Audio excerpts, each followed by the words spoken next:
আজকে তোমাদের একজন ট্রাক ড্রাইভারের সাথে ঘটে যাওয়া ঘটনার কথা বলবো। সেই ট্রাক ড্রাইভারের সাথে খুব খারাপ একটা ঘটনা ঘটেছিল। সেই ঘটনাটা আমি নিজের মতো করে বলবো যে ঘটনাটা আমার সাথেই ঘটেছে, তাহলে বুঝতে একটু সুবিধে হবে তোমাদের। আমি তখন পেশায় ট্রাক ড্রাইভার। ছোটবেলা থেকেই স্টিয়ারিং ধরেছি, তাই হাইওয়ের নিঃসঙ্গ রাত আমার কাছে নতুন কিছু নয়। সেদিন ছিল চৈত্র মাসের এক শুকনো রাত। চাঁদের আলো আকাশে ঝলমল করছে, তবে হাইওয়ের উপর নেমে এসেছে এক অদ্ভুত শূন্যতা। আমার ট্রাক বোঝাই ছিল সিমেন্টের বস্তায়। কলকাতা থেকে আসানসোলের দিকে যাচ্ছিলাম। ক্লায়েন্ট ফোন করে কড়া গলায় বলেছিল, কাল সকালে ডেলিভারি না হলে টাকা আটকে যাবে। তাই আমি ঠিক করলাম রাতভর ট্রাক চালিয়ে পৌঁছে যাব। হাইওয়ে ফাঁকা ছিল। মাঝে মাঝে শুধু দূরে হেডলাইটের আলো জ্বলে ওঠে আবার মিলিয়ে যায়।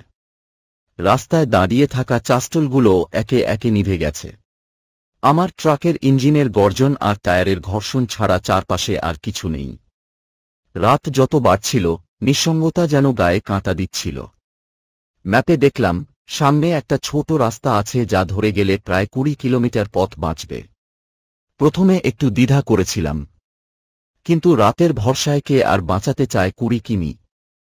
পেট্রোলের খরচও বাঁচবে। স্টিয়ারিং ঘুরিয়ে সেই সরু রাস্তায় ঢুকে গেলাম। রাস্তাটা কেমন যেন অদ্ভুত। দুপাশে উঁচু গাছ, মাথার উপর ডালপালা মিলে একেবারে সুড়ঙ্গের মতো। হেডলাইটের আলো ছায়াগুলো নড়ছিল, যেন অদ্ভুত আকার নিচ্ছে। মোবাইলের নেটওয়ার্কও একেবারে হারিয়ে গেল। হঠাৎ দেখলাম রাস্তার মাঝখানে একটা ছায়া। ট্রাকের হেডলাইটে ভেসে উঠল এক মেয়ের অবয়ব। লম্বা চুল, সাদা শাড়ি, মাথা নিচু করে দাঁড়িয়ে আছে। আমার বুক ধক করে উঠল। ব্রেক কষলাম, ট্রাক কেঁপে উঠল। মেয়েটি মাথা তুলল না। আমি হর্ন বাজালাম, কিছুই হল না। অবশেষে সাহস করে দরজার জানালা খুলে চিৎকার করলাম, রাতে এখানে দাঁড়িয়ে আছো কেন? মেয়েটি ধীরে ধীরে মাথা তুলল। আর তারপর যা দেখলাম, আমার বুক হিম হয়ে গেল। তার চোখ নেই, শুধু দুই ফাঁকা গহ্বর, যেখান থেকে গাঢ় কালো তরল বেরিয়ে আসছে। আমি আর এক সেকেন্ডও দাঁড়ালাম না। গ্যাসে চাপ দিলাম, ট্রাক ঝড়ের মতো ছুটে গেল। কিন্তু কয়েক সেকেন্ড পরেই আয়নায় তাকিয়ে দেখি, সে মেয়েটি ট্রাকের পেছনে দৌড়ে আসছে। গাড়ির ভেতরটা যেন হঠাৎ ঠান্ডা হয়ে গেল। আমার নিঃশ্বাস কুয়াশার মতো বেরোচ্ছিল। হঠাৎ পিছনের কেবিন থেকে একটা শব্দ পেলাম। আমার ট্রাকের কেবিন তো খালি। আমি ভয়ে আয়নায় তাকালাম। আর সেখানে, ঠিক আমার পেছনের সিটে বসে আছে সেই মেয়েটি। তার ভেজা চুল আমার সিট ছুঁয়ে আছে, আর মুখে বিকৃত হাসি। আমার হাত কাঁপতে লাগল। স্টিয়ারিং প্রায় ছুটে যাচ্ছিল। আমি এক হাত দিয়ে স্টিয়ারিং আঁকড়ে ধরে অন্য হাতে গলায় ঝোলানো তাবিজটা শক্ত করে ধরলাম। মেয়েটি ফিসফিস করে বলল, এত তাড়া করছো কেন, ড্রাইভার?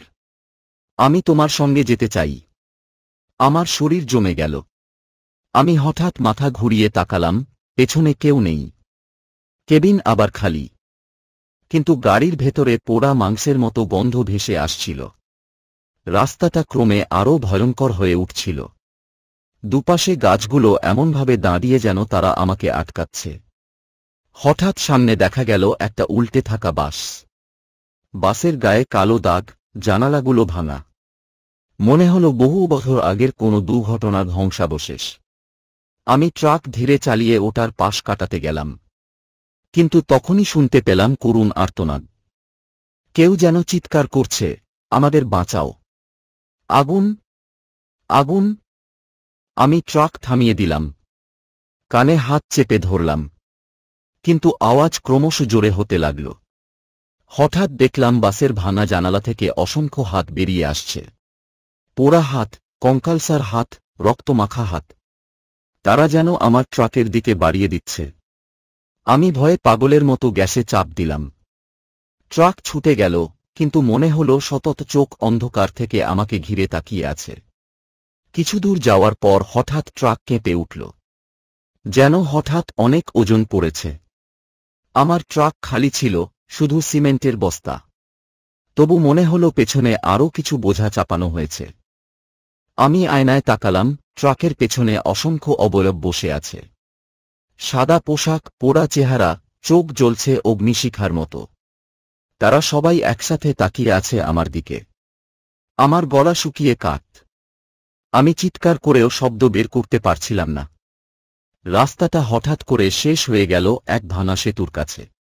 আমি ব্রেক কষলাম, ট্রাক থেমে গেল। সামনে অন্ধকার খাদ।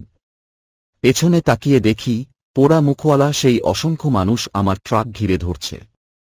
তাদের মুখ দিয়ে শুধু একটা কথাই বেরোচ্ছে, আমাদের বাঁচাও, আমাদের বাঁচাও।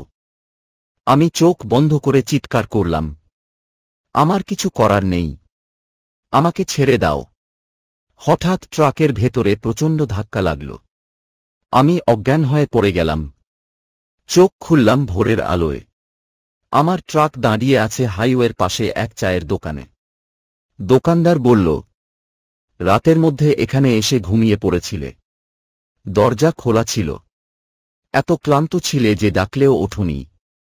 আমি হতবাক হয়ে গেলাম। আমি কি স্বপ্ন দেখেছিলাম, নাকি সত্যিই ঘটেছিল? কিন্তু যখন ট্রাকের পেছনের বোঝা দেখলাম, আমার রক্ত হিম হয়ে গেল। সিমেন্টের বস্তার গায়ে পুড়ে যাওয়া হাতের ছাপ, অস্পষ্ট কিন্তু স্পষ্টতই মানুষের হাত।